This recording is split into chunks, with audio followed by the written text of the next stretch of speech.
We're gonna go ahead and start up here in the front. It does have a hookup light for hooking up at nighttime.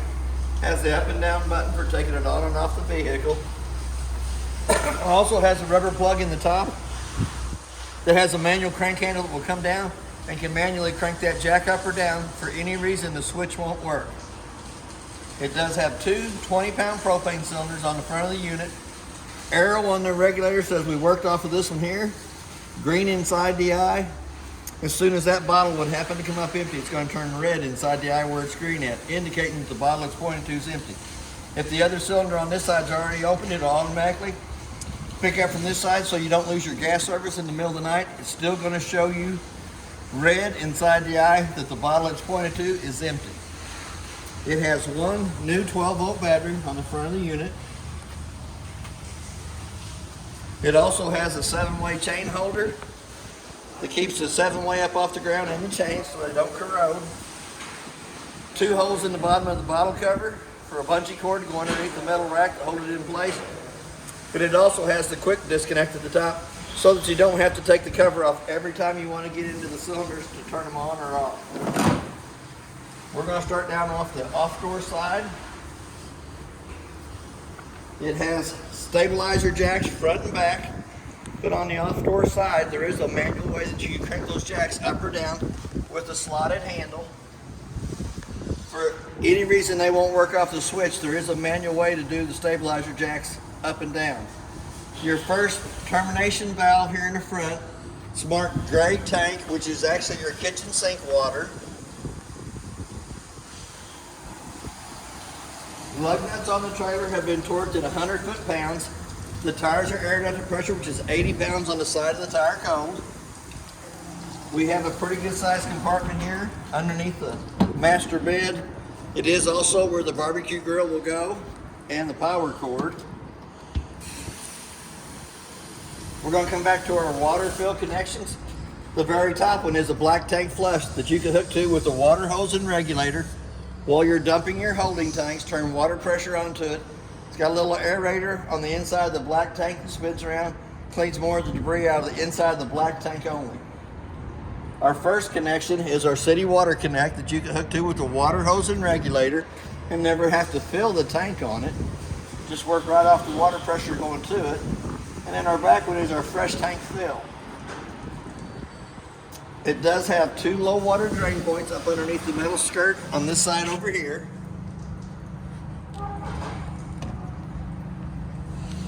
And it also has a drain for the fresh tank. Right here behind the spare tire on the front of the unit. It does have an outside shower that gives you hot and cold running water on this side of the unit.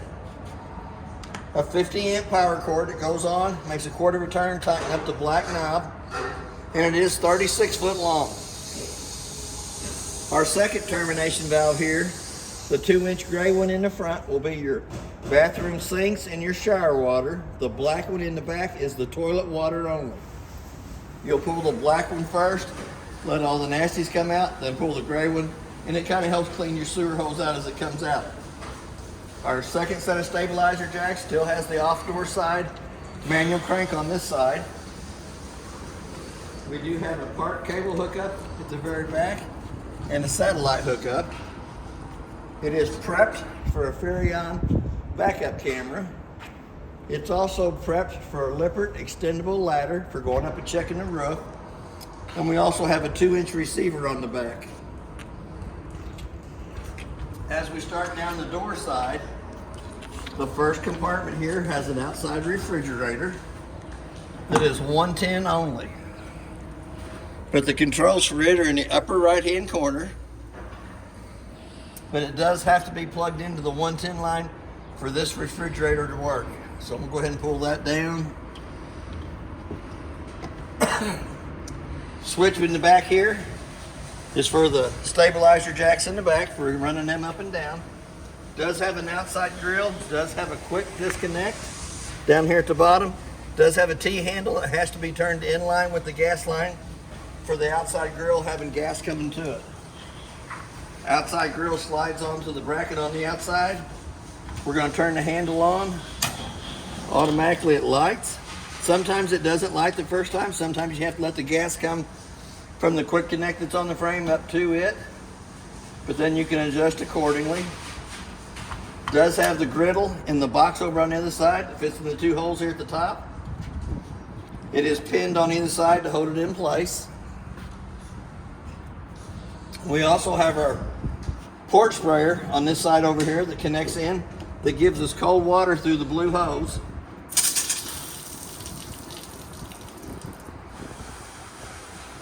The first round hole in the metal, radius metal on this side here, is of where your manual crank handle will go in and crank the bedroom slide in or out. For any reason it won't work off the switch, there is a manual way to crank it in and out.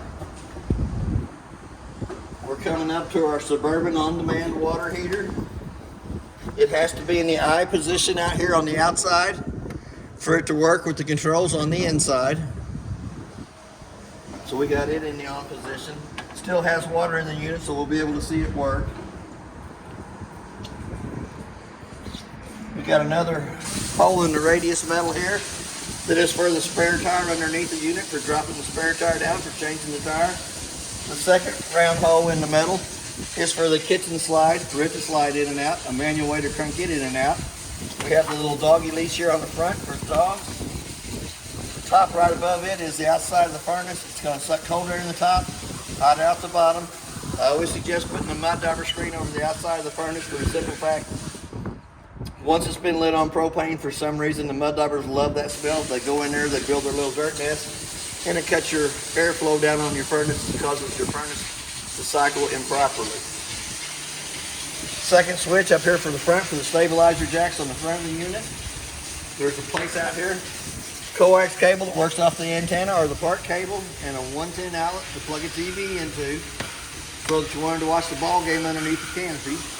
We also have the 2 JBL speakers on the outside. We also have a hood range up here at the top that has 2 little tabs at the bottom that have to be lifted up. Allows the flapper to flap when you're wanting to use the range hood fan on the inside. But when you're traveling down the road, you want to make sure those are pushed back in place, locked in place, so they don't sit there and flap till it breaks out. We're coming up to the very part.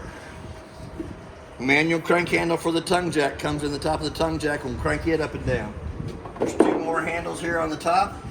The one at the very top is for the spare tire and the slide rooms. The slotted one here at the bottom is for the 2 stabilizer jacks. We have a little black switch here that turns the light on the LED strips on the front of the unit.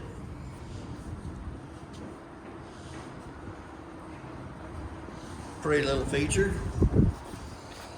We also have a 110 outlet that is also GFCI protected. We have a solar panel digital readout right down below that. Shows what the solar panels are putting out to the battery. We have a battery disconnect, so that when you're not using the unit for a long period of time, you can turn the key on the battery disconnect off, pull the key out, and it will save all the 12-volt juice that's in the battery for the next time you come to it. And we also have a manual switch out here on the outside that we can run this awning out.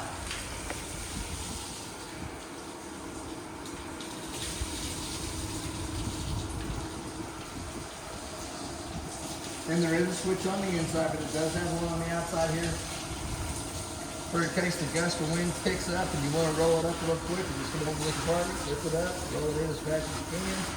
Here again, we can't get it all the way out because we're up against the other trailer, but it does have a pinch point on both awning arms that you can pull down against.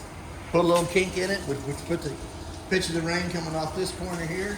Has one on the back arm the same way.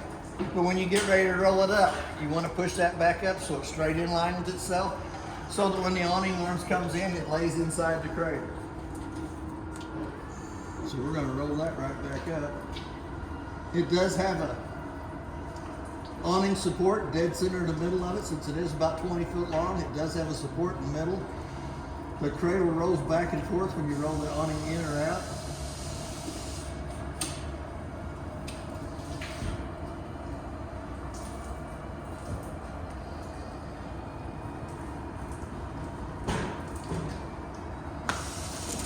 Just like that. And the light that's in the front compartment is a 2-way light. You can turn it to where it comes on motion sensing when you open the cabinet, or you can flip it the other way and it stays on 24/7. We're going back to motion sensors. That way when you open the compartment, it automatically comes on. We're gonna go back to the front door. We're gonna lift the grab handle up, pull it out into place. We're gonna open the door fully extended. Little blue handle on the left-hand side loosens the steps away from the door frame as it comes out.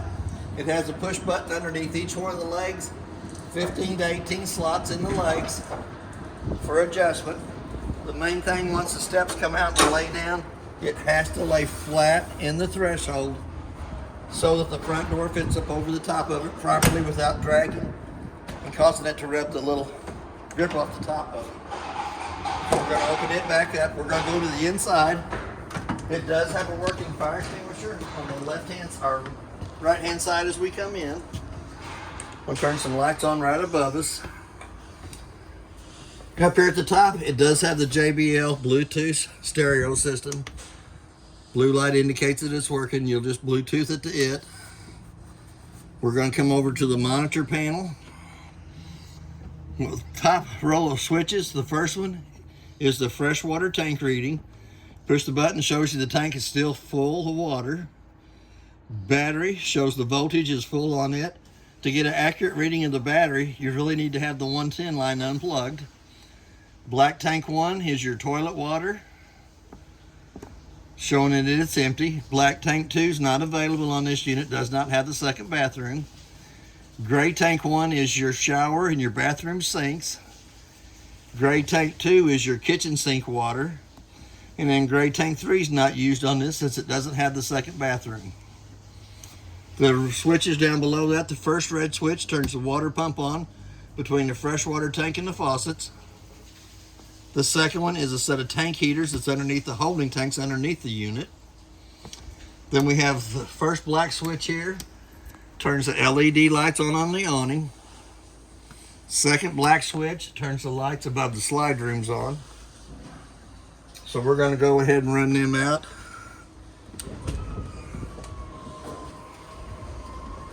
It's always good to make sure there's not a tree up against that side or a vehicle's pulled up along you before you run it in and out.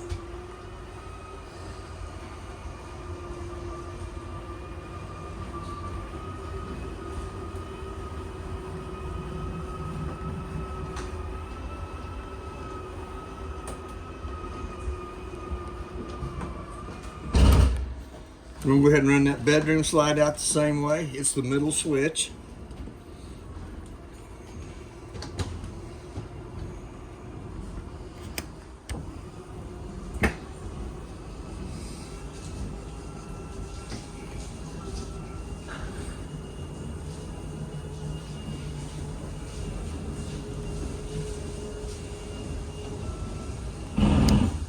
And then the first switch over here does operate the awning in and out from the inside. So I'm going to go back to this front closet. It does have a 110 outlet on the side over here. And if you take the 2 screws out of the bottom shelf, will access you into the back of the Suburban on-demand water heater. The brown vent at the bottom of the cabinet here brings heat into the living room, kitchen, and master bedroom area. We're going to come back up to the thermostat. We're going to hit the mode button 2 times, which brings you down to the mode that you're going to run. We're going to run it over to cool. We're bring it over to where the fan comes on. It has high and auto. You kick it on. The room temperature set down to 50 degrees. It's 75 in here. But the AC will run through the round white vents in the ceiling. Here again, we're going to hit that mode button 2 times. It doesn't have the heat on this one, so we're going to turn it back to off. Bring it back to the fan speed. We're going to turn it back off, and automatically it kicks off. Underneath the bar here on the side,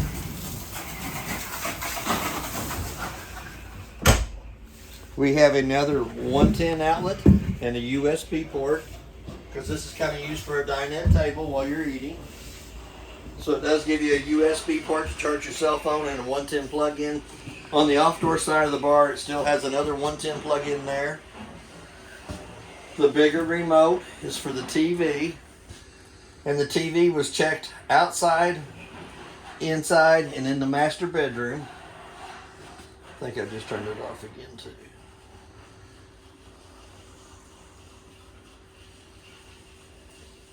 And then the TV station that's on there is about 80 miles away from it. That's working off the antenna above the unit and the power booster in behind it. That's not too bad of a picture for a TV station that's 80 miles away from here. So I'm going to turn it right back off. We're going to go in the top drawer of the kitchen. Most important piece of paper in the whole unit is that one right there. That is your Forest River appliance information sheet. Tells you who manufactured the appliances and the model and serial number of the appliances is in the unit. All the rest of the paperwork that was found in the unit's in that black bag right there. There is 2 sets of keys for the unit. The purple key does the lock and deadbolt on the front door. The black 357 bar key does your 2 front compartments, slam locks on the front. And then you have a 751 key that does your outside shower and back there where the outside refrigerator is. Back up here to the microwave, has a clock button. Let's say it's 2:30. Hit that clock button again till the 2 center eyes is flashing. The only reason I set the time on the microwave is if I have to leave the unit for a long period of time and come back to it, if it doesn't have the proper time, it's lost 110 power coming to the unit. Usually here at the store, somebody's unplugged my trailer, plugged their trailer in, realized what they did, unplugged theirs and plugged mine back in. But it also has a light for the stovetop and a fan. For that fan to work properly, the 2 tabs on the outside hood range have to be lifted up, allows that flapper to flap. It does have a glass stovetop that has to be flipped up 2 times up out of the way.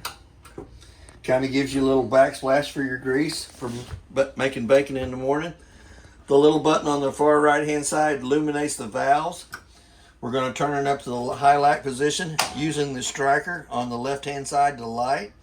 Let it run for about a minute till it hits the thermocoupler up right beside it.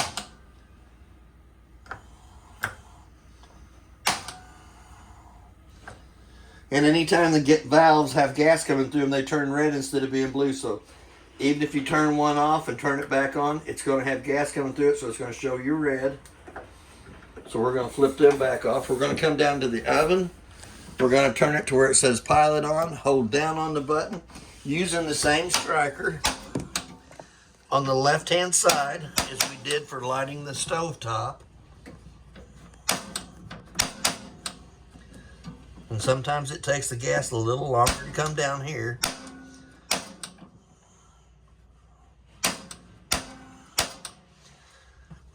Excuse me, we're going to light the pilot, let that pilot light run for about a minute, which heats the thermocoupler right above it up. Once the thermocoupler comes up to temperature, then we can crank it up to whatever temperature you want the oven to light on. Presto, lights automatically. Here again, it does have the red illumination on it when it has gas coming through the valve for the oven itself. So I'm going to go ahead and turn it right back off. If you flip the button on the right side to the down position, you also have a light inside your oven so you can see what you're cooking. It does have a big drawer down below it for pots and pans. Well, I got that drawer out. It does have your water pump and single valve bypass in underneath the drawer here. That's where you will winterize the trailer for the winter time. Single white valve gets turned just the opposite of what it is now.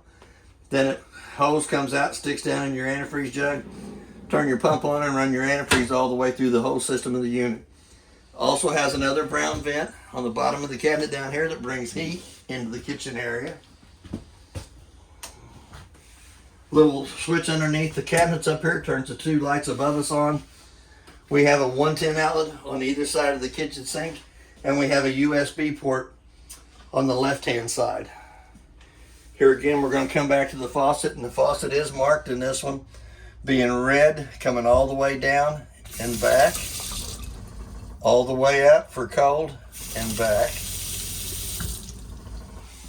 Does have quite a bit of cabinet space up above. A lot of little extra goodies up there at the top. Couple shelves off to the side. Pretty good size storage underneath the sink too.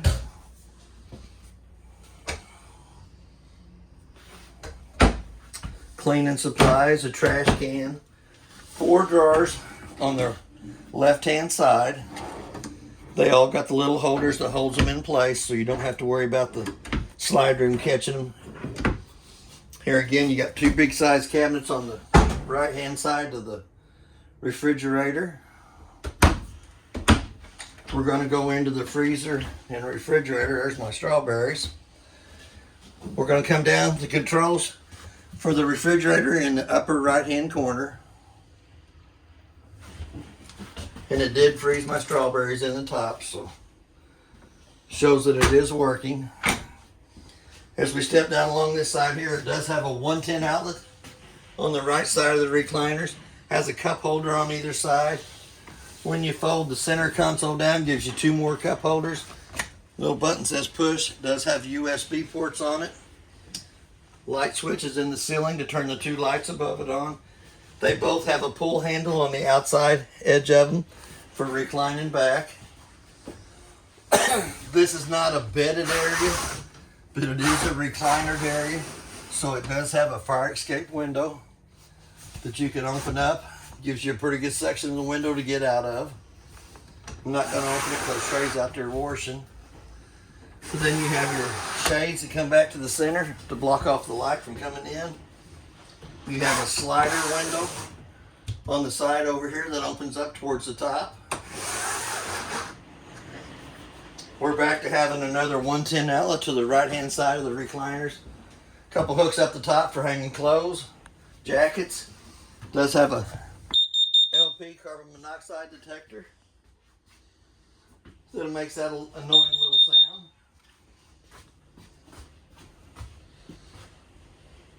Here again, we got another flip switch on the inside of the master bedroom that is dimmer controlled. So we're going to turn that back up. We have another Coleman Mach thermostat in here. So we're going to hit that mode button 2 times. We can bring it over for the cool, or we can bring it over for heat in the master bedroom. Hit the button again, automatically the furnace comes on. I still got it set at 99 degrees just to make sure it would get hot. Automatically the furnace blower comes on, it'll run for a minute. It's got a self-igniter on it, gives you a little click, click, click, lights itself. So here again, we're going to turn it back off. We're going to hit that mode button 2 times, brings it back down to the mode. We're going to run it over and hit off. Bring it over to where it says fan. We're going to hit it off there.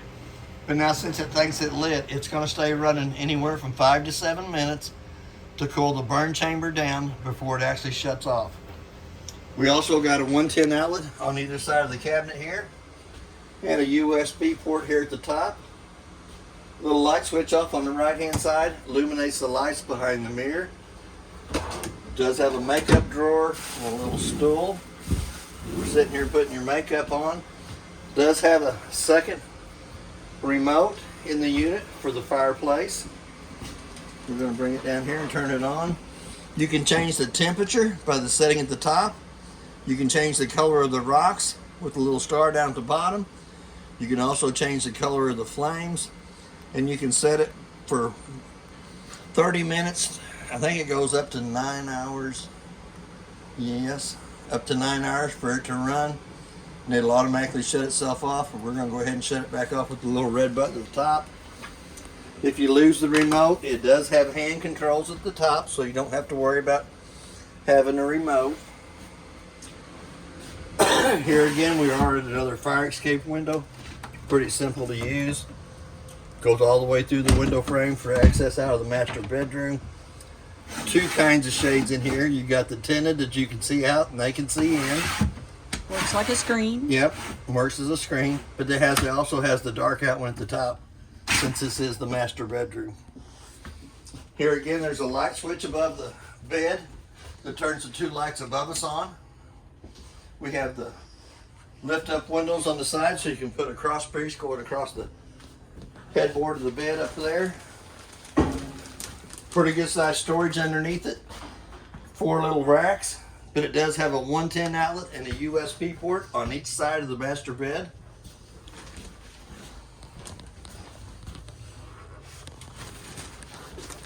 And the 4 little baskets at the bottom. Shoes, guns for the guys, Snacks. snacks. Does have slider doors on either side that blocks the bathroom off from the master bedroom, or the master bedroom off from the living room kitchen area. But you do want to secure those when you're traveling. Yes, you do want to secure them with the straps before you go in travel. Pretty good sized little closet space up at the top, but it also has your breaker box down below it. Breakers are marked from the left going over. Does have your GFCI breaker in the breaker box here. 12-volt car fuses, top to the bottom. First 4 spots are empty, and then it tells you exactly what them are all the way down. The biggest part of them are lights anyhow, but they have a red light off to the right-hand side. Anytime one of the 12-volt fuses blows, it has a red light on the right-hand side that can also be seen through the tinted screen on the front. As we step into the master bathroom, light switch on the right-hand side of the wall turns a little strip above us on. In the closet for the washer dryer area, it has a motion censored light at the top. Could be used for a clothes rack in here too, but it is prepped for a washer and dryer down the bottom with 2 110 outlets that are designated for a washer and dryer. There's your dryer vent location. Yes, dryer vent locations marked on the side of the wall, so you can cut a hole in the wall if you wanted to put a washer and dryer in. Second light switch on this side over here eliminates the lights around the mirror. Does have another 110 outlet between the 2 bathroom sinks that is also GFCI protected by the breaker box. Toilet paper holder sitting right there. We're going to come back to that Suburban on-demand water heater. For it to work properly, the outside switch has to be in the I position. Then when you turn it on inside here, it illuminates digitally and shows you what it is. But you can change it to Celsius and Fahrenheit. You can run your temperature up. Since we do have water in the unit, we're going to turn the bathroom switch to the left-hand side. We're going to have a call for hot water. Automatically, the little sprinkler on the left-hand side says we got water coming through the faucet. The little fan in the center shows you that it is circulating water through the hot water heater. And then the little flame on the right-hand side indicates the hot water heater did light on gas. And then if you notice your water temperature's coming up, you can set that for any temperature you want. You don't have to have it all the way up. You can have it at 116, 112, whatever you want to. I just run it wide open so that the water gets scalding hot. Once it gets good and running, that water is pretty hot underneath there, but it'll tell you exactly what the temperature of it is. Sprinkler head shows that there's water coming through the faucet. Fan shows you the water circulating through the hot water heater, and the flames on the right hand side indicates that the hot water heater did light on gas. And then each one of the sinks has its own little stopper for there. Here, the one in the kitchen had one in it. Pretty good sized shelves underneath it. Put a lot of wash rags, towels, cleaning supplies. Does have a vent down at the bottom. Has 2 shelves off to the right hand side. That's probably where I'd put my towels and wash rags, underneath the sink. Does have the slow rising shade in the back. Slider windows. Clips to the side. Comes up, gives you a breeze through here. You don't want that breeze through here when you're sitting on the toilet though, so if you want privacy to turn it off. Here again, it has a single foot flush on the right hand side of the toilet. You push halfway down, fills with water. Push all the way down, fills and dumps. The bowl will hold water overnight.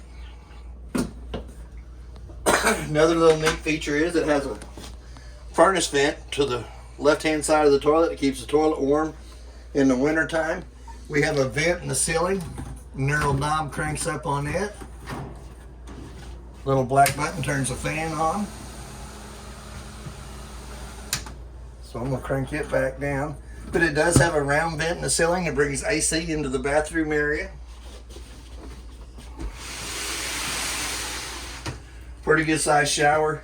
Here again, you have your hot water on the left side, your cold water's on the right side. Does have a dome for you taller guys. I don't have to worry about that. Doesn't have the sink plug in it because it is just a shower only. Then you got your washer dryer area at the bottom. This shelf here can be took out, can be used as a clothes rack at the top, or you can take the shelf out, put your washer dryer in there.